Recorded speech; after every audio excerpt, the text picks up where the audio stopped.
ப்ளவுஸில் ஜாயின் பண்ணுறதுக்காக கை piece cut பண்ணி வச்சுருப்போம். ஆனால் நமக்கு அதில் போதுமான அளவு கிளாத் இருக்காது. ஸோ ரொம்பவே கம்மியான கிளாத் வச்சு எப்படி ஜாயிண்ட் போடுறதுங்கிறத பார்க்கலாம். அதாவது ஒட்டு போடுறதுன்னு சொல்லுவாங்க.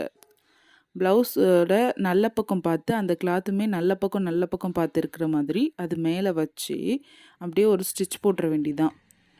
ஸ்டிச் போட்டுடலாம்.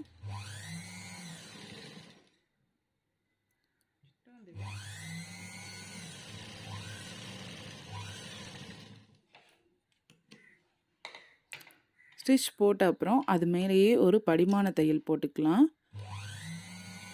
இது கண்டிப்பாக போட்டே ஆகணும். ஏன்னாக்கா வந்துட்டு ரொம்ப குண்டாக இருக்காங்க அப்படின்னாக்கா கையில் போடும்போது பிரியறதுக்கு வாய்ப்பு இருக்குது. ஸோ அனதர் சைடும் அதே மாதிரி ஸ்டிச் பண்ணி எடுத்துக்கலாம். நல்ல பக்கம் மேலே நல்ல பக்கம் பார்த்து இருக்கிற மாதிரி போட்டுட்டு ஒரு 1/4 இன்ச் அளவு டிஸ்டன்ஸ் வச்சு ஒரு ஸ்டிச் போட்டுக்கோங்க.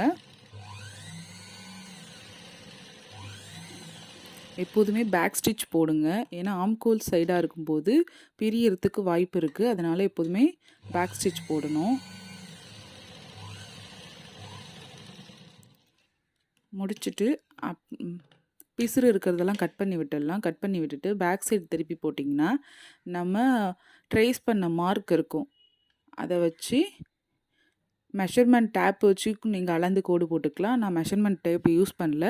நான் சும்மா ஸ்கேலை வச்சே ஸ்ட்ரைட்டாக ஒரு கோடு போட்டுக்கிறேன்.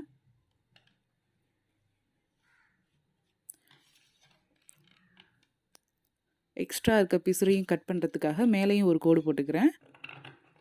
எக்ஸ்ட்ரா இருக்க கிளாத்தை கட் பண்ணி எடுத்துக்கலாம். இங்கே ஒரு அர்க்காத் கொடுத்துக்கலாம். ஹெம்மிங் பண்ணுறதுக்காக கை மடிச்சடிப்போம்ல, அதுக்கு ஒரு அர்க்காத் கொடுத்துக்கலாம். ஸோ நமக்கு ரெடி. இப்போ ஃப்ரண்ட் சைடு திருப்பி பாருங்களேன். ஜாயின் போட்டதே தெரியாத மாதிரி சூப்பராக இருக்கும். தேங்க்ஸ் ஃபார் வாட்சிங்.